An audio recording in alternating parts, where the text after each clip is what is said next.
Hola, ¿qué tal? Buen día a todos. Esta semana hablaremos finalmente de los datos del INEGI sobre la economía, la lamentable situación que dejó Hanna a su paso por el país, algunos detalles del proceso del maestro Emilio Lozoya Austin, el cambio de dirección de la SCT, el avión, el avión presidencial, los datos financieros de Pemex y la reforma del sistema de pensiones, así como lo que deja ver este gobierno que son sus prioridades. La semana pasada no pude subir video, así que voy a hacer un resumen de la semana 30 y posteriormente hablaré de la semana 31. ¿Sale? Entonces, sin más, vamos allá.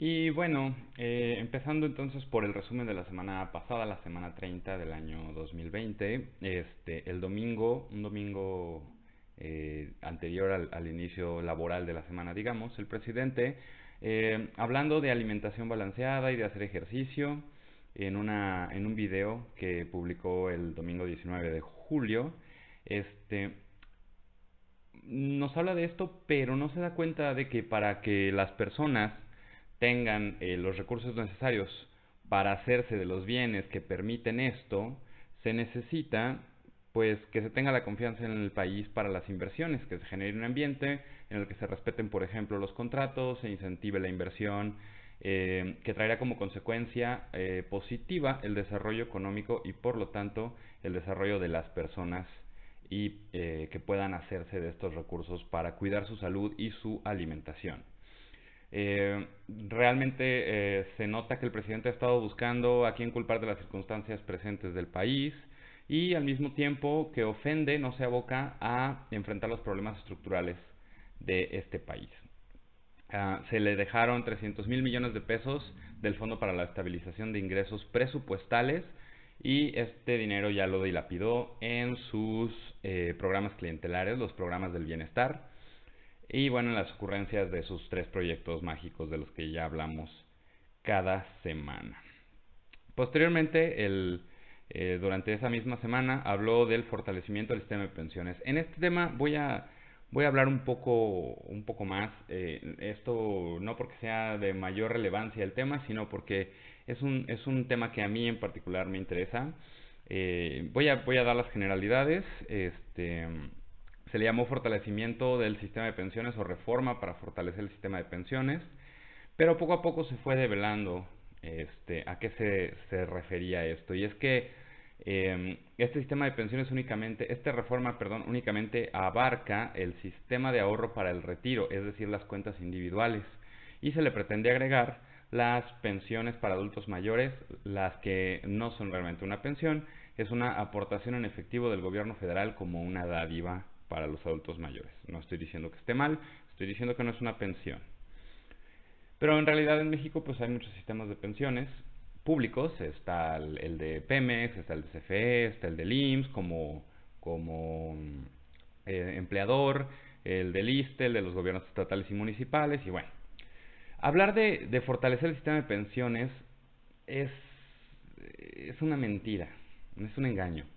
Se habla de elevar en el sector privado la aportación del 5.125% actual al 13.875% para que se llegue a un 15% total, agregándole el 1.25% del trabajador y una aportación de 0.225 de parte del gobierno federal. Ahora, no estoy diciendo que no haya un problema con las pensiones, por supuesto que lo hay, pero el problema de las pensiones es mucho, mucho más complejo de lo que creo que lo está viendo este gobierno y sobre todo el presidente. Y sin embargo, en la presentación de Arturo Herrera, del secretario de la Secretaría de Hacienda, hay una parte que salió en letras chiquitas en una lámina, ¿no? aclara o deja ver un poco más allá de qué va esta reforma del sistema de pensiones. Dice que en la parte patronal el 13.875% depende del ingreso de cada trabajador. Es decir, no se va a aplicar de manera general para todos los trabajadores. Entonces, y en el caso del patrón, la aportación puede ir desde el 5.151% trabajadores con un ingreso de un salario mínimo hasta el 13.875% para trabajadores con un ingreso de 25 UMAS. ¿Sí? El precio de la UMA lo acabo de consultar y está en 86.88 pesos. Y aquí está la parte oculta, la parte siniestra de todo esto. Entre el 90 y 91% de los trabajadores registrados en el IMSS ganan menos de 5 salarios mínimos.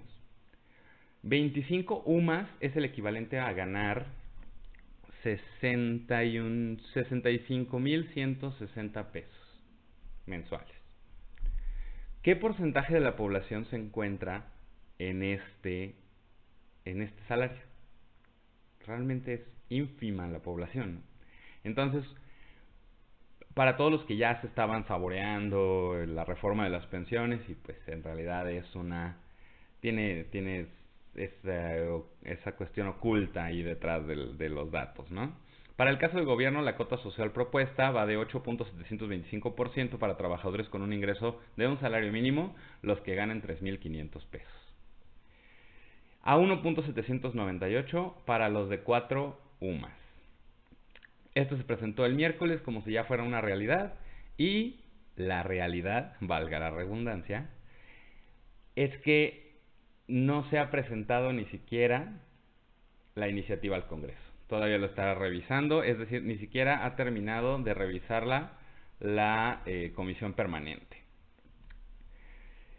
Entonces, realmente se habló de esta reforma a las pensiones y mucha gente estuvo hablando sobre que iba a pasar a la historia a López Obrador por haberle entrado al tema de las pensiones, y no es cierto. No es cierto, es una mentira total. Y lo más probable, opinión de un servidor, es que ni siquiera se vaya a pasar al Senado, la verdad. Yo creo que esto es mucho más complejo, es mucho más, tiene mucho más de lo que se está analizando en esta iniciativa, y creo que requiere de mucho, darle mucho al coco para hacer una reforma de las pensiones, ¿no? Aparte de que, bueno, el gobierno pues está en una situación financiera muy difícil. La otra cuestión que abarca es que se va a reducir de 1.250 semanas a 750 semanas de trabajo para el retiro, lo que reduce todavía más la pensión. Y bueno, el otro tema es sobre la defensa de Emilio Ricardo Lozoya Austin, el maestro.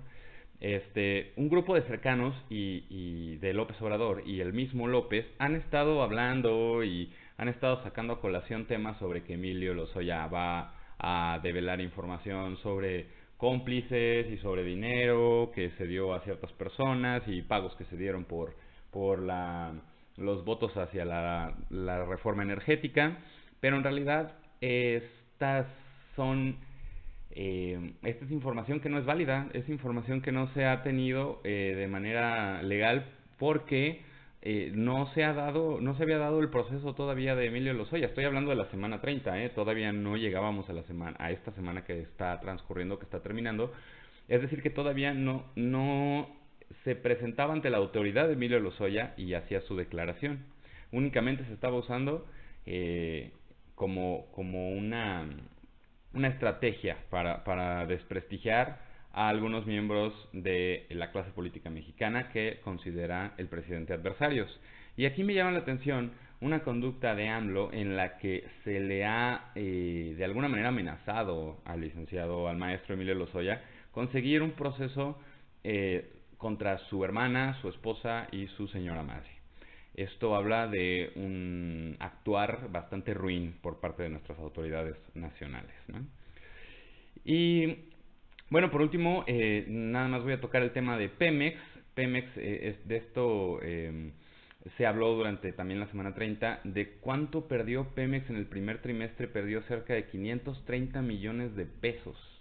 Y CFE perdió 138 mil millones de pesos en el mismo periodo, en el primer trimestre de este año. Pero esto ya se sabía, desde hace 30 o 40 años se sabía que Pemex y CFE iban camino a la quiebra. Y aquí viene un tema a colación. Tomando en cuenta esto, el gran pecado de Peña Nieto fue atreverse a enfrentar a esos tres problemas: CFE, Pemex y la educación, porque recordemos que también la reforma educativa se dio en el sexenio del anterior presidente Enrique Peña Nieto. Y sentar las bases para que tengamos un nuevo sector en la energía constituido con una idea moderna, como son las demás petroleras del mundo, con un futuro para las generaciones, para la generación de energía, energías emergentes, y eso ha causado una gran molestia en muchos sectores de la población, pues porque estamos acostumbrados, supongo, a estas mismas entidades que han manejado todo de una manera que la verdad deja mucho que desear. Y sobre la educación no me voy a meter mucho, pero pues la realidad es que también creo que hace falta esa educación, se hacía falta esa reforma educativa. Al menos lo que yo conozco de la reforma educativa es este tema de la evaluación de los maestros, temas que tienen que ver con una mejoría en la educación. Y lo que yo veo es que la educación está secuestrada por los sindicatos que quieren hacer las cosas como ellos estiman pertinentes, sin, ahora sí que sin ser cuestionados, analizados, sin poner eh, evaluar el perfil de los maestros para tener una educación de calidad para los alumnos. Esto era necesario, creo yo. Y entonces esa es la pregunta que deberíamos de estarnos haciendo: si la reforma energética y la reforma de educación pues tenían razón de ser, ¿no? Este es el resumen de la semana 30 y bueno, pues espero haber traído información importante para ustedes. Vamos a continuar ahora con la semana 31, en la que pasaron muchas cosas muy interesantes también. Sobre todo empezó el proceso de Emilio Lozoya Austin y se dio a conocer los datos del INEGI, que esto está pero sí muy complicado. Vamos a platicar de eso a continuación.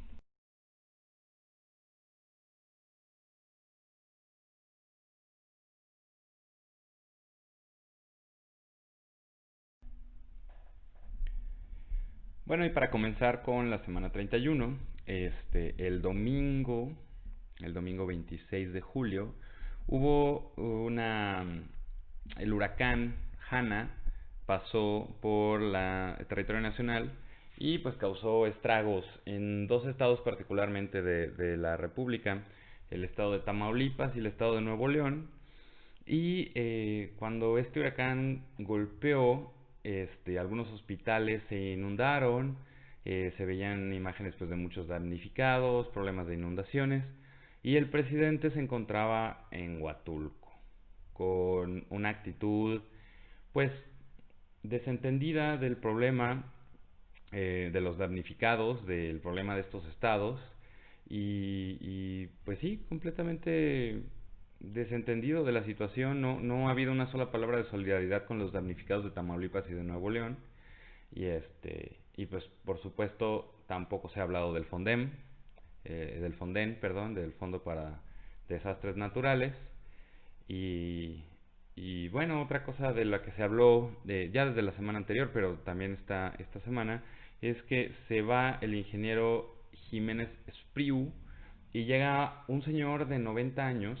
Cabe resaltar aquí que sobre la salida de Jiménez Espriu tardó mucho en decirlo López Obrador, a pesar de que ya sabían que se iba, ¿no? Que había presentado su renuncia, y puso a otro personaje, otro ingeniero, Jorge Arganis Díaz Leal, que ha estado integrado en grupos, que ha sido parte del equipo de AMLO, de Ebrard, ha tenido también con la maestra Nale trabajo, ha estado relacionado con Andrés Manuel desde que fue jefe de gobierno, y entrega recientemente un contrato por 5,000 millones de pesos a una empresa que se creó 7 días antes. Se la entrega por asignación directa en Dos Bocas. lo que lo exhibe pues como digno representante de la cuarta transformación. Opinión de un servidor, por supuesto, usted siempre tiene la última palabra, pero esto pues deja ver que seguimos con las mismas prácticas de antaño, ¿no?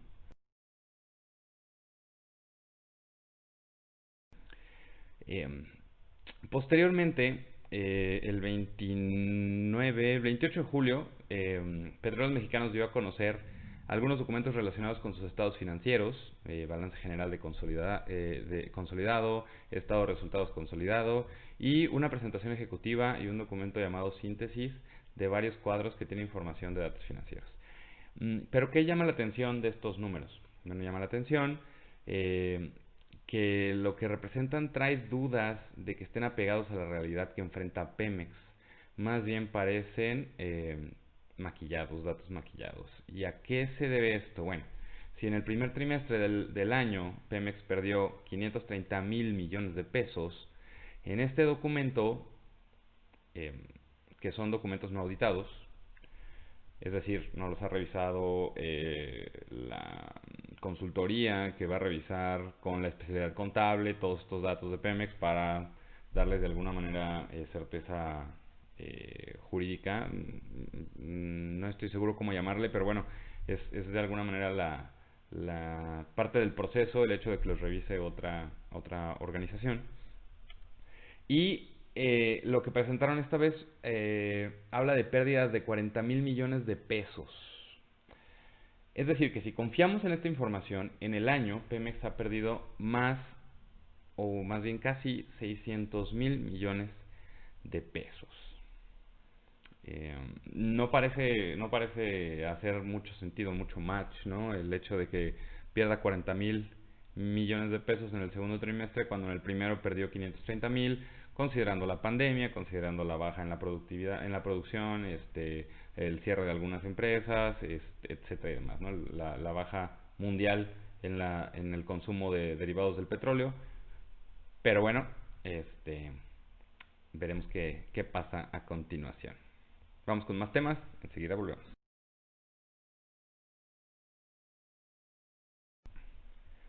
El otro punto que también voy a tomar es sobre el inicio de la audiencia con Emilio Lozoya Austin, el maestro Emilio Lozoya Austin, que se tuvo que hacer desde la habitación del hospital donde se encuentra por temas de salud. Eh, eh, la idea que nos habían vendido es pues, que Lozoya iba a, como se dice coloquialmente, a soltar la sopa, iba a dar nombres, iba a dar cantidades sobre qué fue lo que pasó, quién fue el que se vio beneficiado, a cuánto dinero les pagaron en estos temas que tienen que ver con la reforma energética, con agronitrogenados, la compra de agronitrogenados. Y bueno, en su primera audiencia, Emilio Lozoya declaró lo siguiente: no soy culpable ni responsable de lo que se me acusa. En su momento daré las pruebas que fui instrumentalizado. Es decir, Emilio Lozoya Austin viene en la actitud de defender su honor y de defender su eh, eh, inocencia. Bien, entonces todos aquellos que hablaron de videos y de horas de video en las que señaló a uno y a otro y que había un grupo de personas que estaban involucradas en todas estas cuestiones que estaban en el imaginario popular de todos, pues van a quedar fuera de esto. Y se puede ver que durante mucho tiempo se estuvo hablando de que Emilio Lozoya va a hablar, va a, a revelar datos sobre, por ejemplo, Peña Nieto, sobre Videgaray, sobre algunos funcionarios de la anterior administración. Y bueno, esto de alguna manera prueba que lo nuestro no es el respeto al proceso, al debido proceso, y no es la presunción de inocencia. A nosotros lo que sí se nos da es el linchamiento, es las falacias ad hominem, es degradar, y pues el proceso apenas empezó el 28 de julio y vamos a ver cómo se desarrolla, pero lo que deja ver esta primera declaración de Emilio Lozoya es que él va a defender su inocencia y no viene en esa intención de revelar datos y de poner en evidencia estos supuestos fraudes y estos temas. Que no estoy diciendo que sea inocente Emilio Lozoya, por supuesto que no estoy diciendo. Si es culpable, quien lo puede determinar es un juez y yo no tengo ninguna facultad y por supuesto ninguna prueba, y este es el punto: sin pruebas no se puede condenar a nadie a ninguna pena. Ya veremos qué pasa con este juicio, se están poniendo interesantes las cosas. Vamos a lo demás de la semana pasada.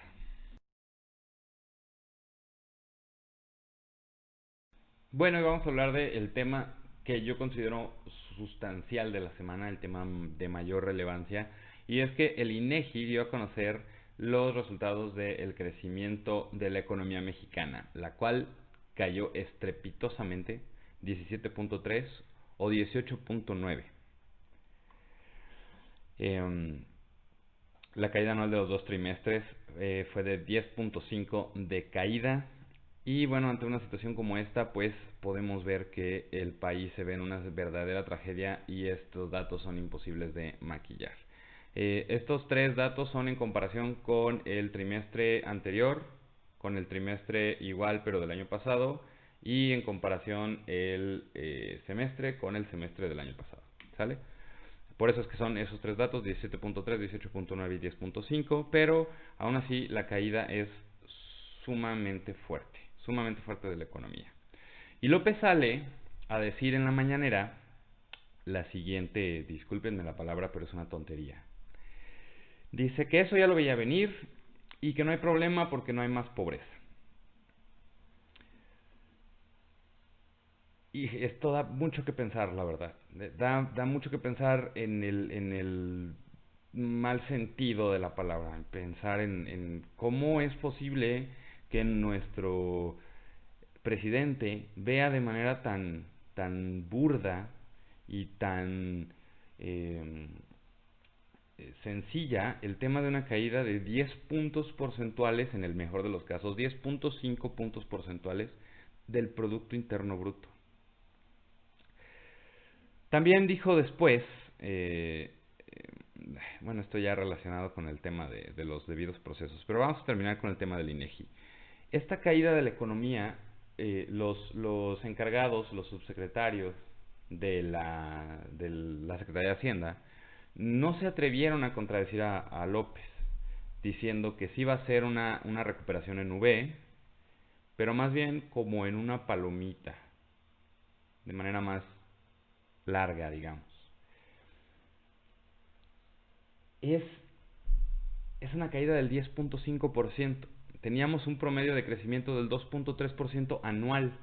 Si volviéramos a ese crecimiento del 2.3% anual, tendríamos que esperar al menos 4 o 5 años para recuperar al menos la caída, es decir, todo este tiempo sería sin el crecimiento de 2.3%, o sea, al menos para volver a donde estábamos antes.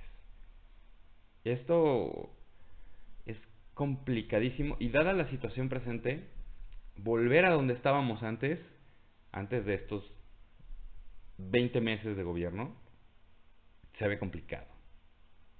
Se ve complicado sobre todo porque nuestro presidente no está dispuesto a dar marcha atrás a ninguna de sus decisiones. Y las decisiones que ha tomado le han quitado a México esa atracción de inversión que, si bien no era la mejor del mundo, pero teníamos atracción de inversión de otros del extranjero y también inversión local. Entonces, esta situación realmente es compleja y realmente creo que no se debe de tomar a la ligera, pero para nada. Veremos qué pasa. Esperemos que se tomen las decisiones correctas y se encamine la economía de nuevo en el sentido del crecimiento para que podamos al menos salvar una generación de las consecuencias de esta crisis económica tan grande.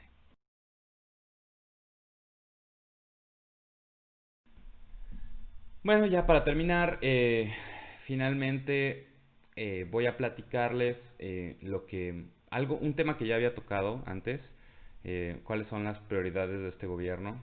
Creo que el último video lo mencioné de manera muy general, pero eh, mucho podemos ver de las intenciones de este gobierno por las acciones del presidente, ¿no? Por hacia qué encamina su trabajo diario, sus acciones diarias y, bueno, en qué se enfoca. Ya hemos visto que la economía no le interesa, la caída de la economía no le interesa, el tema de la educación no le interesa, el tema de los energéticos, de desarrollar nuestra producción de energéticos hacia energías limpias, energías renovables, son temas que no ha tocado este gobierno y aún más que prácticamente ha desechado por completo o ha censurado en su legislación. Y sin embargo, vemos que hay un tema que sí le interesa mucho. Y eso se puede ver en que, a pesar de que este viernes pasado el INEGI reportó los índices que ya comenté de caída de la economía, que debería de estar poniéndole toda la energía y poniendo toda la capacidad de su gabinete, del personal que está encargado de esto, en ver cómo vamos a restaurar la economía para, retomando lo de la semana pasada, procurarle buena alimentación al país y buenos recursos y posibilidades para que el desarrollo se dé.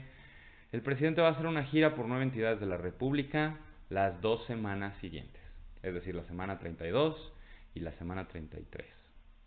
Va a ir a Sinaloa, va a ir a algunos otros puntos de la República, va a ir a Sonora. Pero bueno, el punto es, ¿para qué hace esto el presidente? ¿Para qué va a recorrer la República? Y la respuesta es muy simple.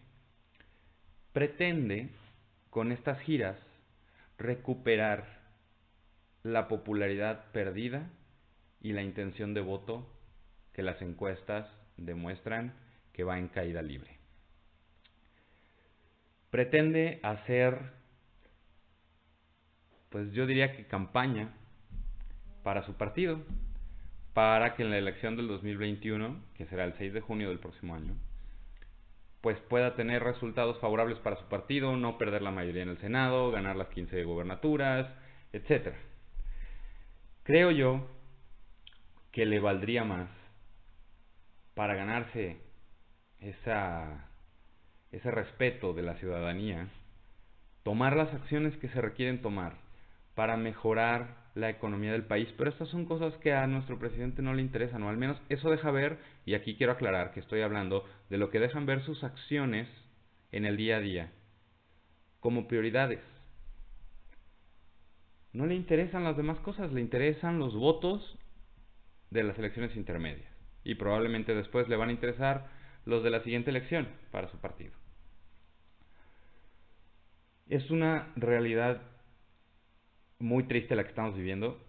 Estamos al borde de una crisis muy, muy complicada, un estancamiento económico que puede convertirse en, bueno, que de hecho es un peligro sociocultural por el hecho de la situación de que muchas personas perdieron su empleo, muchas personas en el sector informal perdieron sus ingresos y la pandemia sigue en los índices, en índices altísimos. Ya llegamos a los 47,000 muertos, una cantidad impresionante de contagiados.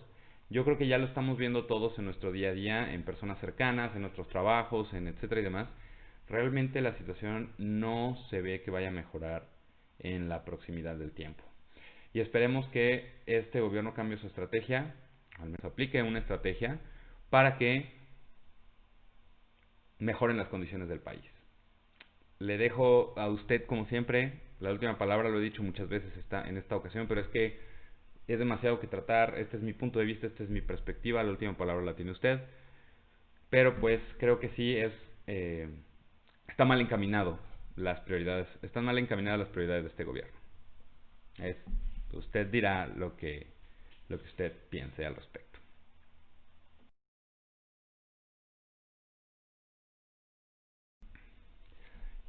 Y bueno, pues ya para terminar, muchísimas gracias por seguirme en este canal, seguir apoyando al canal y seguir mis videos. Gracias por sus likes, por sus comentarios. Por ahí hay una persona que ha estado haciendo varios comentarios en mis videos, un personaje con el seudónimo Me Vale Vergara, a quien he disfrutado con contestarle. Le agradezco mucho que siga mis videos, que haga los comentarios y que se restrinja la crítica constructiva. Mi intención, como ya lo he dicho muchas veces, pues es compartir mi punto de vista, tratar de ampliar el horizonte de las ideas un poco hacia mi ideología libertaria, siempre respetando las opiniones de los demás, porque como decía Voltaire, puede que no esté de acuerdo contigo, pero defenderé hasta la muerte tu derecho a decir lo que piensas. Así que, pues muchas gracias de nuevo. Nos vemos la próxima semana. Les agradezco mucho de nuevo todo su seguimiento y que se hayan suscrito al canal. Si no se han suscrito, suscríbanse. Es completamente gratis en el botoncito de aquí. Y nos vemos para la próxima semana con más videos. Muchas gracias. Chao.